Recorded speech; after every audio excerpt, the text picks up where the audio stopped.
தமிழக காவலர்களுக்கு அதிகாரிகள் செய்யும் துரோகம், காவலர்கள் என்னும் சூழ்நிலை கைதிகள். அதை தான் இந்த வீடியோல பார்க்க போறோம் நண்பர்களே. இந்த கதை ஸ்டார்ட் ஆகுறது 1888 ஒரு கமிஷனர் தலைமையில் ஆண்களை மட்டுமே வச்சு நிர்வகிக்கிறாங்க. அடுத்து 1973 தான் பெண்களை காவல்துறையில சேர்க்கிறாங்க. மற்ற எல்லா அரசு துறைகளும் அட்வான்ஸா 100 கிலோமீட்டர் வேகத்துல பயணிச்சாலும் இந்த காவல்துறை மட்டும் 1888 எப்படி ஸ்டார்ட் ஆச்சோ அதே மாட்டு வண்டி வேகத்துல பயணிக்குது. அதுக்கு காரணம் தலைமை ஏற்கும் அதிகாரிகள். ஸ்டேஷன்ல வாட்ஸ்அப் குரூப் ஆரம்பிக்கிறதுல இருந்து டியூட்டிக்கு போன லொகேஷன் ஷேர் பண்ற வரைக்கும் கான்ஸ்டபிள் கிட்ட வேலை வாங்குறதுல அட்வான்ஸ் காட்டுற எந்த அதிகாரிகளும் அவங்களோட வாழ்க்கை உயரத்துக்கு வேலை செய்யறாங்களா அதுதான் இல்ல. அதுக்கு ஒரு உதாரணம் தான் அனைத்து கட்சி தலைவர்களும் சமூக ஆர்வலர்கள் மற்ற அரசு துறைகள் காவல்துறைக்கு லீவ் கொடுக்கணும்னு நீண்ட காலமா கோரிக்கை வச்சதுல வாரத்துக்கு ஒரு நாள் கவர்மெண்டே லீவ் கொடுத்துச்சு. ஆனா இந்த ஒரு நாள் லீவ் அதிகாரிகள் ஒழுங்கா தர்றாங்களா அதுதான் இல்ல. அதோட விளைவு தான் இது மாதிரியான மரணங்கள். இந்த மாதிரியான 2 மரணங்கள் நடந்து கூட அதிகாரிகள் மீது எந்த நடவடிக்கை அரசும் எடுக்கல. நேர்மையான அதிகாரிகள் சொல்ற எந்த அதிகாரியும் நடவடிக்கை எடுக்கல.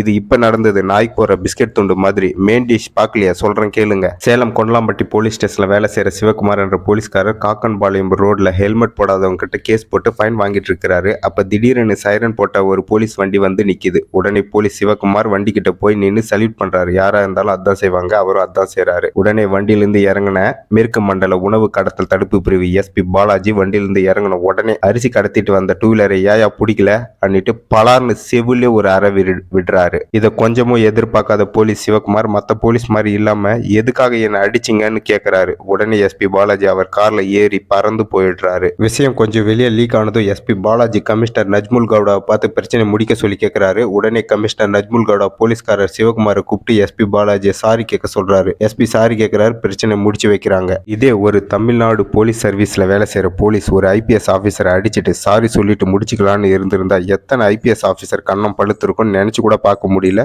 இன்னும் சிறப்பான சம்பவங்கள் இனிமே தான் பார்க்க போறீங்க. தூரமா விஐபி பாதுகாப்பு அக்யூஸ்ட் எஸ்கார்டுன்னு முடிச்சிட்டு வந்து கொஞ்சம் ரெஸ்ட் எடுக்கலாம்னு பாக்குற போலீஸ் நைட் டியூட்டி முடிச்சிட்டு வந்து கொஞ்சம் தூங்கலாம்னு நினைக்கிற சாதாரண போலீஸ் கான்ஸ்டபிள் வரைக்கும் வாரத்துக்கு 2 நாள் 3 நாள்னு தொடர்ந்து பரீடு வச்சு மன உளைச்சல் ஆக்கின ஒரு IPS officer law and order DGP Rajesh Das. தமிழக காவல்துறை ஊழியர்களோட சாபம் ரொம்பவே மோசமானதுன்னு இவருக்கு நடந்த விஷயத்த பார்த்தா தெரியும். நான் தான் டிஜிபி ஆயிட்டேனே, எனக்கு கீழே வேலை செய்யறவங்க என் அடிமைன்னு கை வச்சாரு. அவர் கை வச்சது சாதாரண இடம் இல்ல, மெகா ஹை வோல்டேஜ் வயர்ல.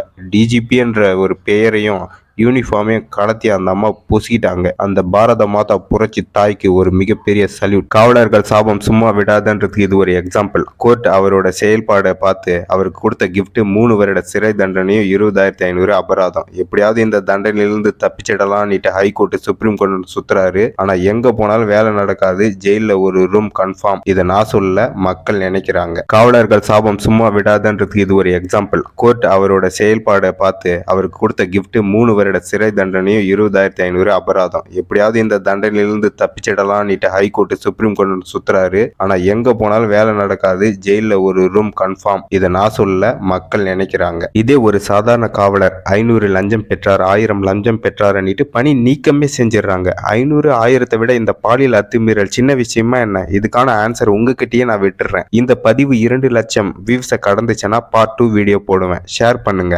வணக்கம்.